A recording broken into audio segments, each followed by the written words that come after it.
Bienvenue dans cette dernière vidéo consacrée au domaine continental et à sa dynamique. Nous avons terminé le chapitre 3 et pour terminer, nous allons conclure sous forme de synthèse qu'on pourrait appeler de l'océanisation à la collision, puis l'érosion. Et ceci a été euh, mis en œuvre, enfin en tout cas synthétisé par un chercheur, un géologue qui s'appelle Wilson. Et donc on va pouvoir revoir tout ce qu'on a déjà vu. La première chose que je voudrais présenter tout d'abord, c'est quelles sont les connaissances attendues dans le bulletin officiel. Donc ça vous permettra de pouvoir faire le point sur ce qui est à retenir et comment le retenir. La première chose, donc vous avez ici en rouge les notions qui sont importantes, que nous avons toutes vues. Donc l'isostasie, la comparaison des croûtes, la notion de roche, de pétrologie, donc granit, gneiss, l'âge de la croûte qui a été estimé par la radiochronologie, la notion de relief avec une racine crustale qui est évaluable soit par isostasie, soit par sismologie, notamment le travail autour du mot hein, et le chercheur qui a pu trouver justement cette discontinuité entre la croûte et le manteau lithosphérique, la notion d'épaississement, la notion de pli, de faille, de nappe, de métamorphisme basse pression, haute température, qui est caractéristique du métamorphisme de collision, et puis les résultats qui montrent la possibilité de, grâce à l'étude pression-température avec les diagrammes et ou les grilles pétrogénétiques, de montrer les scénarios d'histoire des chaînes qu'on peut avoir au niveau des reliefs. La deuxième chose, c'était la notion de contexte de formation, donc les indices. Donc on a des indices d'un océan disparu, ce que nous avions vu, les ophiolites, le chenayet, etc. Des indices au bourdoisant de marche continentale.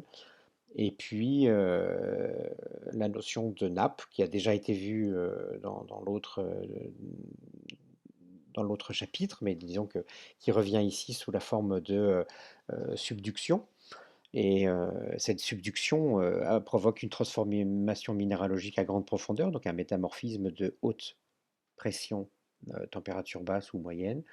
Et puis le moteur de la subduction qui a été vu aussi dans une des vidéos avec la notion de seuil d'équilibre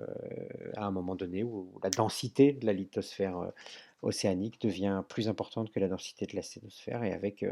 la possibilité donc à ce moment-là de fracture de cette lithosphère et la possibilité de démarrage d'une subduction, que ce soit une subduction océan-océan ou une subduction océan-continent.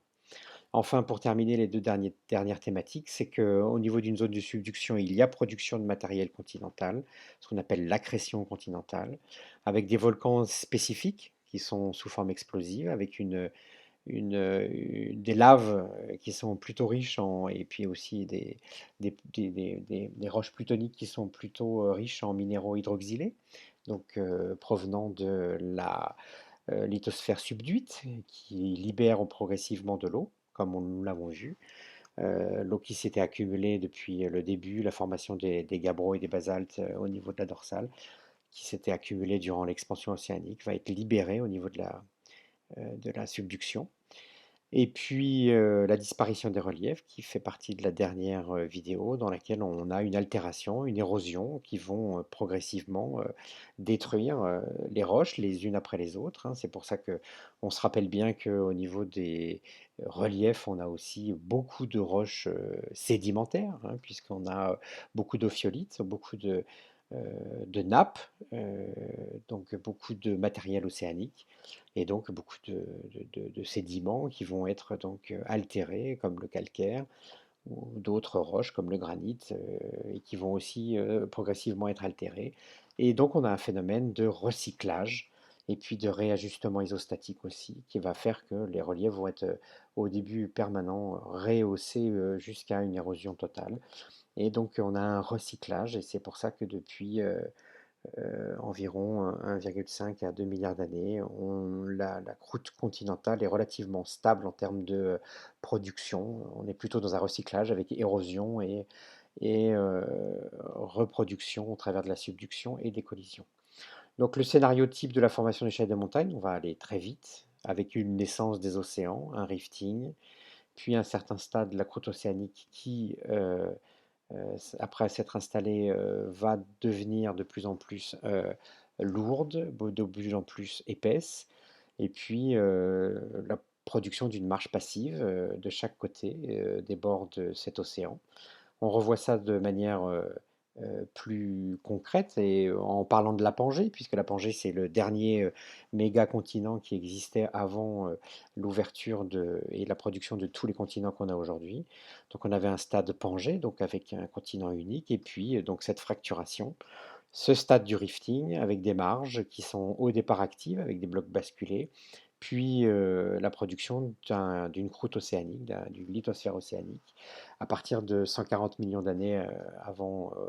aujourd'hui, avant le présent, et puis des sédiments qui vont se déposer au fond de cet océan progressivement. Et puis la naissance des chaînes de montagne, c'est donc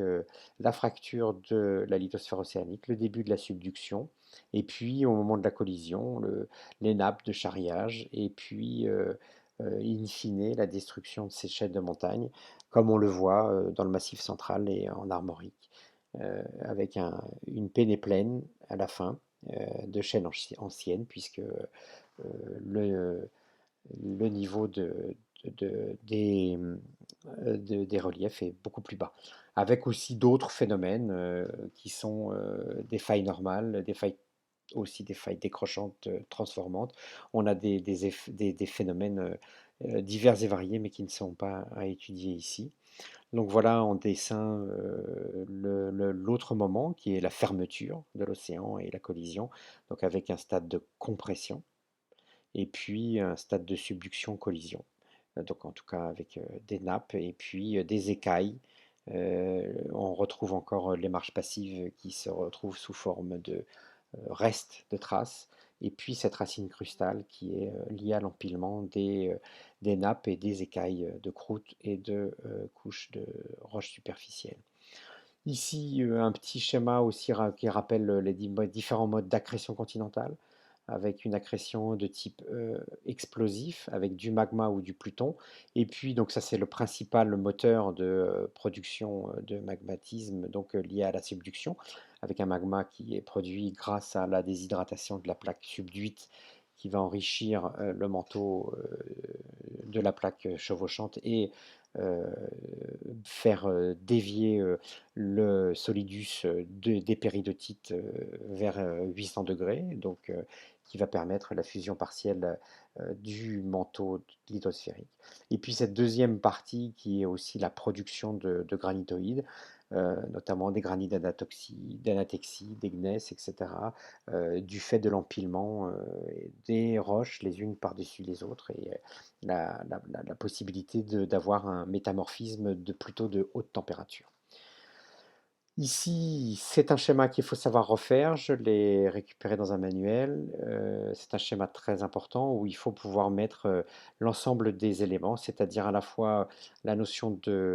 en tout cas au niveau de la plaque, en tout cas au niveau du phénomène de subduction et d'accrétion océanique, avec l'évolution des roches, la déshydratation, la production de magma, et puis un certain nombre d'éléments plutôt constitutifs comme la fosse, les dorsales. Ici, il manque encore une fois le prisme d'accrétion, comme ici. Je pense qu'il ne faut pas l'oublier. On l'a vu dans la diapositive précédente, mais c'est quelque chose qui est important puisqu'on va le retrouver, on l'a déjà vu dans la vidéo, une des vidéos précédentes, on va le retrouver par exemple au niveau des schistes lustrés du Caras, puisque probablement qu'une partie du prisme d'accrétion qui s'est créé au niveau de l'océan alpin, au niveau de la subduction alpine, eh bien, une partie du prisme d'accrétion qui a été créé s'est retrouvée probablement dans la subduction, a subi un métamorphisme de type haute pression, principalement jusqu'au schiste bleu avant d'être exhumé et qu'on retrouve donc maintenant dans le Caras. Des éléments intéressants que je reviendrai, vous aurez qu'à faire un stop sur la vidéo. C'est des éléments qui sont des rappels de ce qu'on peut retrouver, encore une fois, dans les marqueurs des grandes étapes de l'histoire des Alpes, qu'il faut savoir retrouver, notamment au niveau des productions de la convergence, notamment au niveau de la convergence, avec tous ces éléments qui doivent pouvoir être cités pour pouvoir les retrouver. Donc, pensez bien sur des sujets type 1 ou type 2, 2, 1, quand il y a des besoins de recycler des connaissances, de recycler des indices. Pensez bien, c'est tous ces indices marqueurs de la collision, et, en tout cas, ou de la subduction, en tout cas de la convergence. Ici aussi, un élément qui a été, qui fait partie des éléments traces, de ce qu'on peut retrouver sur un, dans des reliefs, et qui a été extrait, lui, de votre manuel, Nathan, avec le métamorphisme de haute pression, basse température, les blocs basculés, la notion de faille inverse, et puis la notion de nappe d'ophiolite, avec encore une fois cette notion de subduction et d'écailles, de découpage, de cassure de la lithosphère, notamment de la croûte, et la possibilité que des croûtes subductent, enfin, chevauchent d'autres croûtes sous forme de nappe. Et donc ça, c'est important avec des transformations minéralogiques. Et enfin, pour terminer, le cycle de Wilson, c'est quelque chose qui n'est pas à apprendre, n'est pas à connaître, mais disons que c'est, je pense, un élément intéressant à reconnaître. Cette notion de cycle qui montre qu'en fait, finalement, de manière récurrente, tous les 300 à 400 millions d'années, eh bien, on retrouve ce cycle, c'est-à-dire à partir d'un craton relativement stable, on a un rifting qui débute, un océan qui va finir par être d'une certaine taille, donc qui finit la divergence, puis un phénomène de compression, de convergence, avec une cassure de la lithosphère et un phénomène de subduction qui peut démarrer par une subduction océan-océan, hein. Là, souvent, on présente une subduction océan-continent, mais bon, il peut aussi démarrer par une subduction océan-océan, ce qui d'ailleurs permet d'expliquer notamment la production d'ophiolites de type dorsal qu'on peut retrouver au Chenaillet, donc qui peuvent facilement se retrouver obductés. Donc après, on retrouve la collision, la clôture du bassin océanique et la collision, avec la production donc d'un bloc continental qui va chevaucher un autre bloc continental, et puis former aussi de nombreuses collisions, avec soit en général souvent un passage par les pénéplaines, et puis une attente jusqu'au moment où un nouveau phénomène va se produire, et on retourne au système de craton stable avec rifting débutant. Donc on est vraiment dans un cycle qui va se reproduire régulièrement. Par exemple, il y a 600 millions d'années, il y avait le Gondwana, qui était le premier, enfin, il y a eu d'autres grands continents, mais disons que on a des différents continents qui vont se produire, qui vont se construire, et puis un éclatement, et c'est l'exemple de qu'on prend par exemple à la Pangée, par rapport au travail qui avait été fait par Wegener, qui avait bien identifié,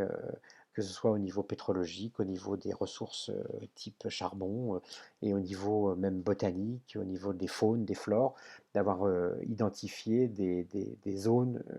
qui étaient de part et d'autre des océans, qui lui a fait suspecter qu'effectivement il y avait un continent unique qui s'appelait la Pangée. Et on voit ici, à titre bien sûr indicatif, l'évolution de cette Pangée, avec un début de séparation dès le Trias, une expansion au Jurassique, au Crétacé, et puis aujourd'hui la Terre telle qu'elle est aujourd'hui. Donc on est bien dans un moment plutôt d'expansion, avec probablement à terme, à nouveau, une reformation d'ici quelques dizaines de millions d'années, une reformation d'un continent unique. Telle est l'évolution régulière de, la, de cette tectonique des plaques. Voilà quelques exemples de ce qu'on peut trouver sur Terre, si on doit donner des exemples, entre le rifting au niveau de l'Afrique de l'Est, ici au niveau de la mer Rouge, un début d'expansion, un début de production océanique, au niveau de un stade terminal au niveau de l'Himalaya de suture et de fin de collision. Ici au niveau un stade terminal aussi de production de montagnes au niveau des Alpes et des Pyrénées, et puis euh, de la subduction par exemple ici au niveau de la cordillère des Andes, et puis un stade de marche passive mature qu'on peut retrouver par exemple des deux côtés de l'Atlantique. Voilà un peu ces différentes images qu'on peut retrouver. C'est juste pour montrer que effectivement à l'actuel on a encore des phénomènes du cycle de Wilson. Et tout ça, et il faut bien le préciser, tout ça, c'est uniquement lié au refroidissement progressif de la Terre, c'est-à-dire que la Terre est entourée d'une croûte qui s'est formée relativement rapidement après euh,